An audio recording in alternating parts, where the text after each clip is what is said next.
Hi guys, Ilona here. So today I want to talk to you about our cruise on the Icon of the Seas.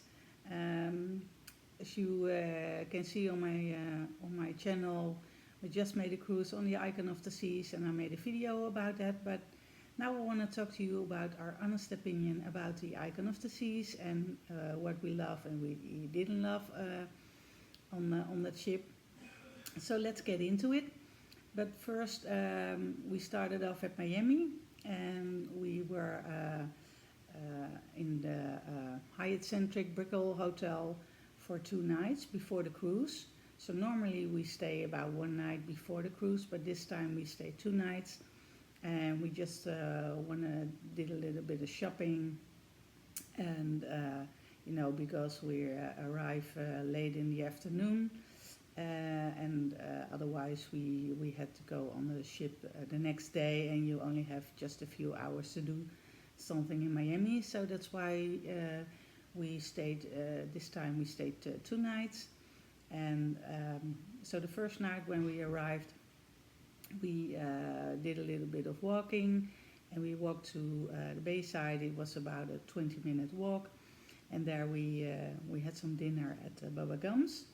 That's always nice, and yeah, there was some live music, and it was really great to be back at Bayside again. And the next day we went to the Dolphin Mall, so we did a little bit of shopping over there. I think it was about a 20 to 30 minute drive.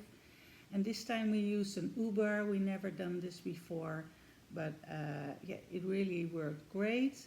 You just click on the Uber app, and within a few minutes the driver is standing in front of you, and it's really easy, and all new vehicles instead of the old taxis that are driving around in Miami. So yeah, this was really very nice, and I think we do that again in the next future. So after did a bit of shopping at the Dolphin Mall, we went back to the hotel and we walked around because we were in the Brickell area. So we walked to the Brickell City Center. It's like a sort of open shopping mall. I think it was about a 10-minute walk, and we just looked around there. We've been there before. It just was just a brand new mall, and it wasn't really that busy at the time. This time it was a little bit busier, but still, I'm not really positive about the Brickell City Center. So I prefer just the regular malls, so to speak. But it was really nice, and it's a great location because everything is just in a walking distance from the hotel. So yeah, that was great, and it's just only a 10-minute drive with an Uber or a taxi to the cruise terminal. So that was really easy. So the next day we arranged the Uber, and within 10 minutes we were at the cruise terminal to check in on the Icon of the Seas, and we dropped off our bags just outside, and we went inside, and we already checked in online, so we had all the paperwork ready, and I always print out the documents that needed, and we also have them on our phone as well. But I think it only took about now 5 minutes to board the ship. So that was really quick, and that was really very nice that you can go on board a ship as big as that one, and be within 5 minutes. You walk around the Royal Promenade, so that was really great. And so the first thing that you see is the Pearl. It's a beautiful colored, sort of sphere. Really nice, and the Royal Promenade is really big and very wide, so it's much wider than on the Oasis class ships. So that's the first thing that you notice when you enter the Icon of the Seas. because we also, we already been on a lot of Oasis class ships, and we really like that class. But this one is even more wider and bigger, of course. So I think we were arriving at about 12:30, I think, and the cabins were ready at 1 o'clock. So we just did check in at the muster station, and I think we had to wait just for about 15 minutes, and we could check out our cabin. We had a beautiful balcony cabin on the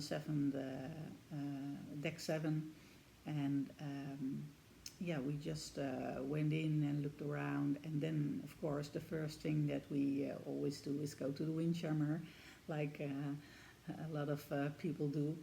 So it was a bit crowded, of course, as usual on the first day, but no, we had a great time at the Windjammer. It's a beautiful layout. It's very widespread, a lot of seatings, a lot of tables, and a lot of food to choose from. So the food was really, really great. I can't complain about the food. And so after that we went back to our cabin, and we did a little tour around the ship. So I filmed a few things of the ship, of course. So we went to the surf side, and we went to see the slides, and we went to see the Royal Promenade and the casino, and all the things that you like to do on the first day. At least we like to just look around the ship, of course. So we already made some reservations for the Chops Grill, the Izumi, and the Giovanni's restaurant. I think the second night we went to Chops Grill.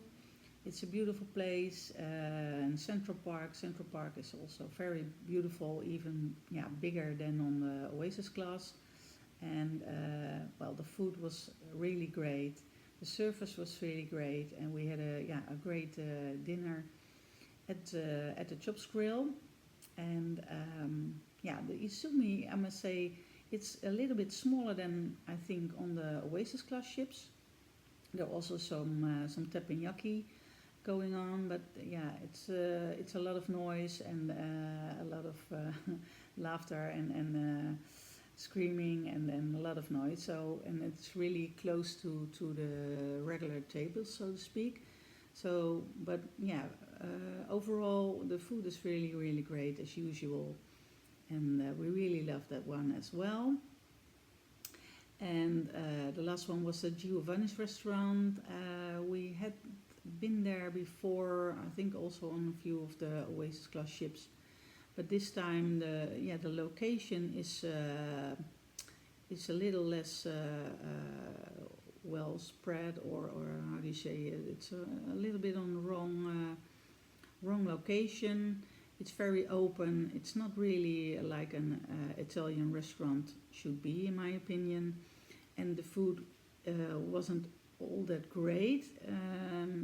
I always say when you go to a restaurant, let's say an Italian restaurant, it's always better to have an Italian chef or Italian people working there, just as like you go to a Thai restaurant. It's almost always better than if a Thai chef is preparing your food, or at least the food wasn't that great. So I'm not recommending the Giovanni's for sure. And there was also a veterans tribute. I filmed that as well. So if you want to check that out, please go to my channel and watch my video of the Icon of the Seas of our cruise. And I filmed most of the tribute, so you can watch that over there. And also we got to meet Rover, the chief dog officer. He was a little bit smaller than I thought, but he's still a young dog, and he was there with the Q&A with the crew, and He was really very well behaved, so to speak. So that was a really nice meeting Rover as well. And after that, we also saw the aqua show in the evening. It's in the same location. It's sort of a Cirque du Soleil show. So with a lot of great things and robots doing sort of special things. And yeah, it's a really beautiful show. So very modern, very very high level of performance. And we also went to the Wizard of Oz. Well, we didn't really knew the whole story of the Wizard of Oz, so we didn't saw that before.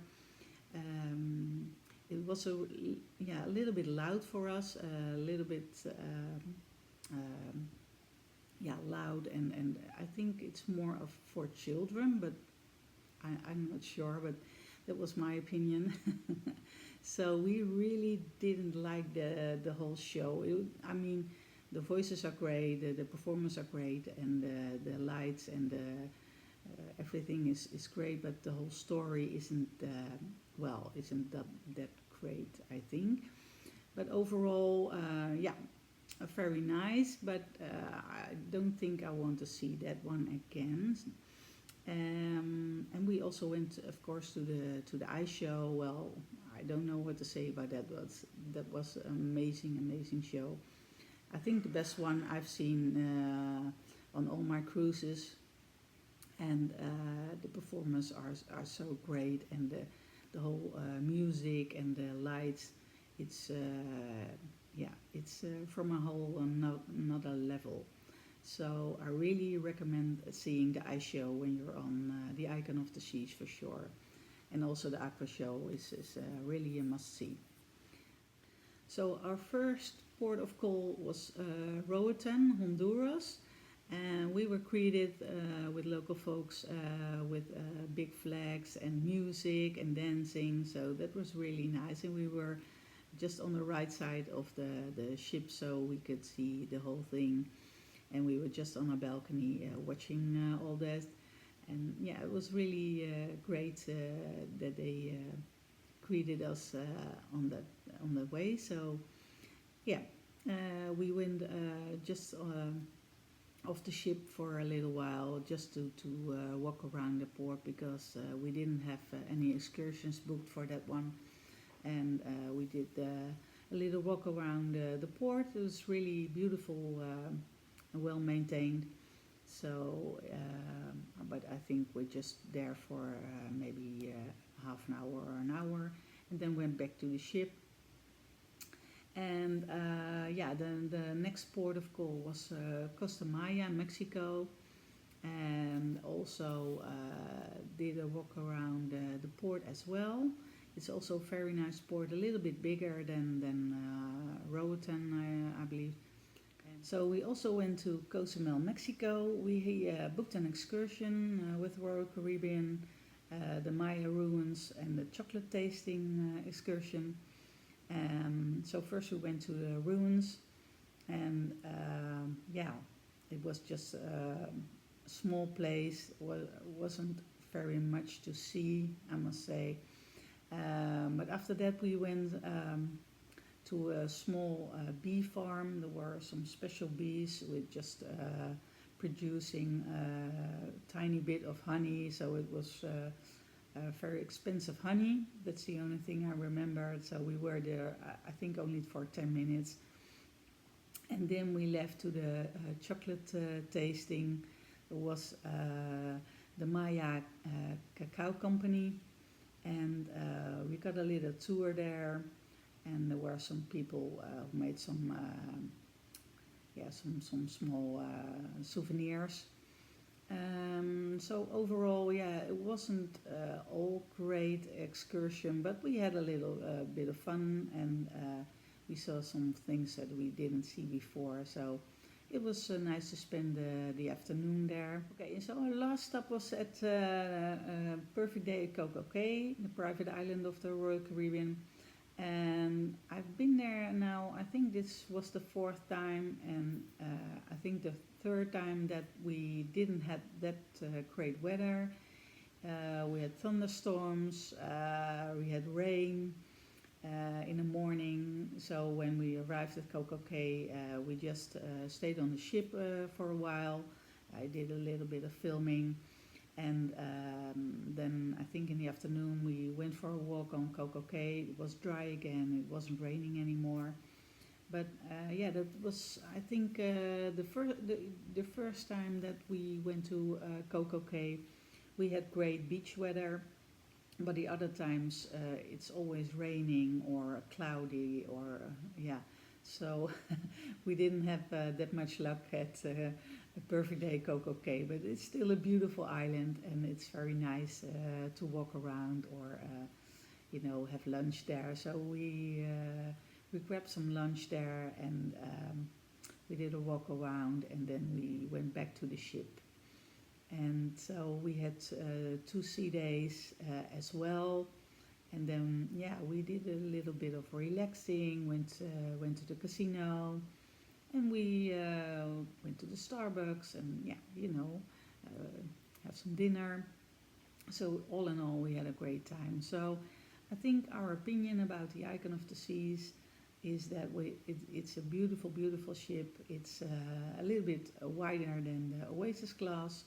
So when you step on the Icon of the Seas, you really notice that it's much wider than normal. And yeah, everything is very new, of course. So everything looks very great, well maintained, and the cabins are really very nice. So, and our spots to go to on the Icon of the Seas were the Pearl Cafe.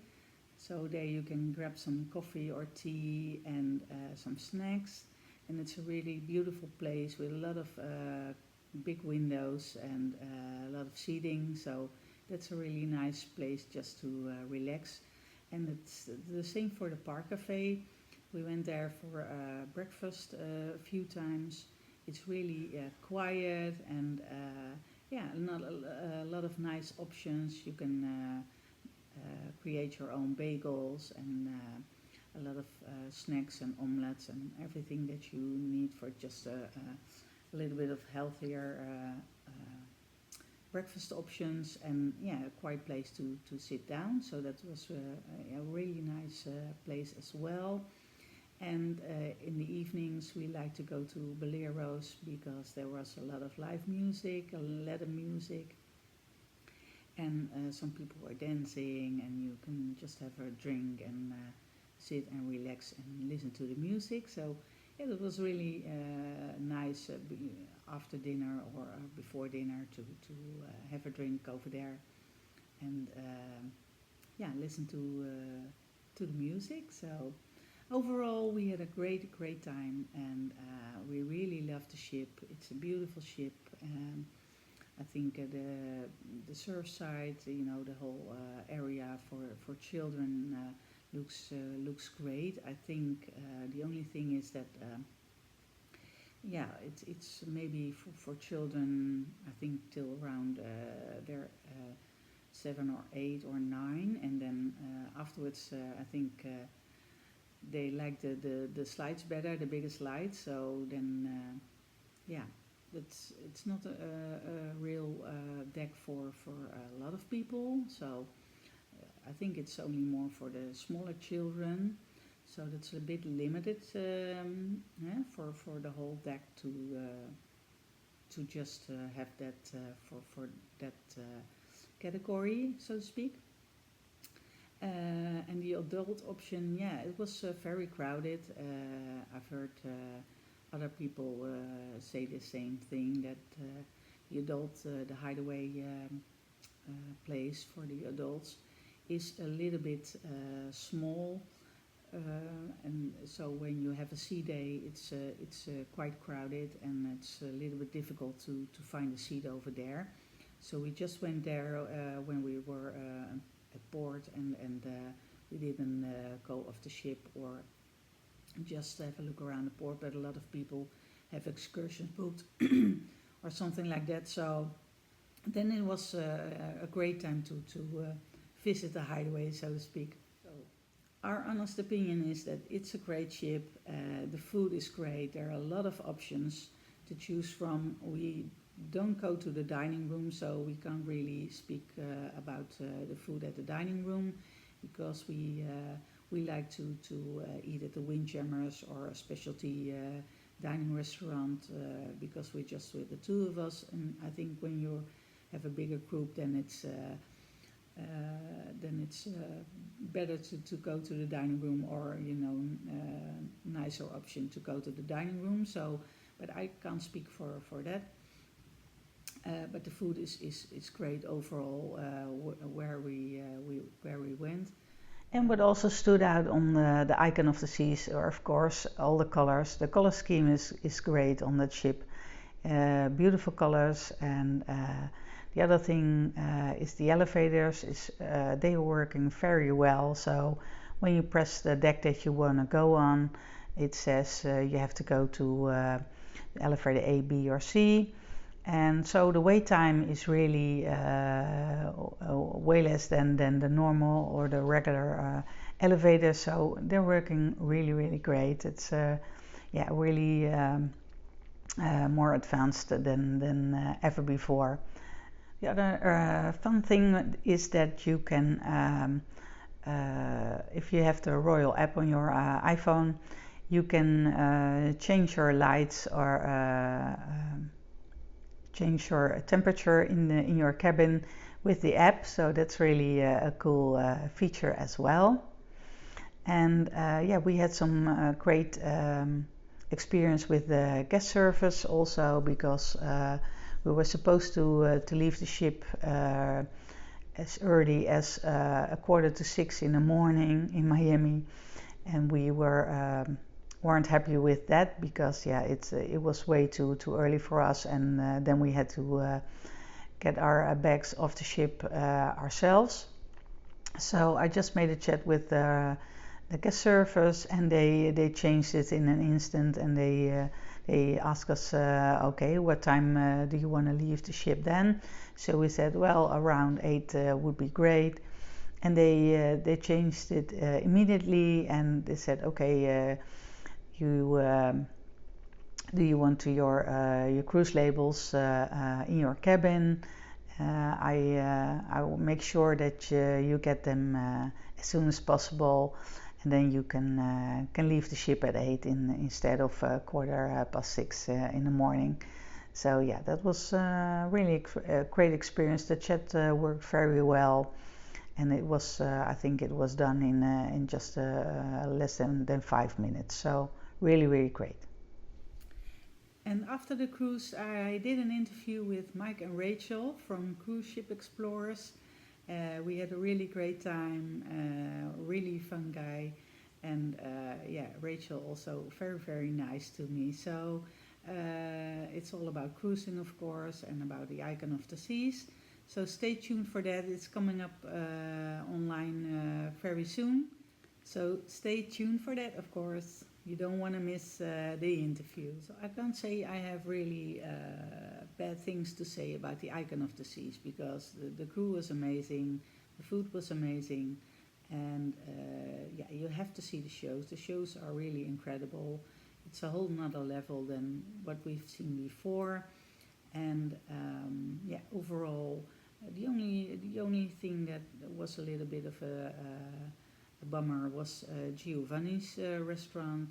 We didn't really like that restaurant, but overall, no, a great experience. I really recommend the Icon of the Seas, and a week is just flying by so soon. So we're really looking forward to our next cruise, and that's about it. And I hope you watch my video. I hope that you like my videos as well. So I hope you subscribe to my channel and watch watch my new video the next time. And as I always say, keep smiling, keep shining, and doing what you love to do most is making you happy. And I hope to see you on my next one. Bye.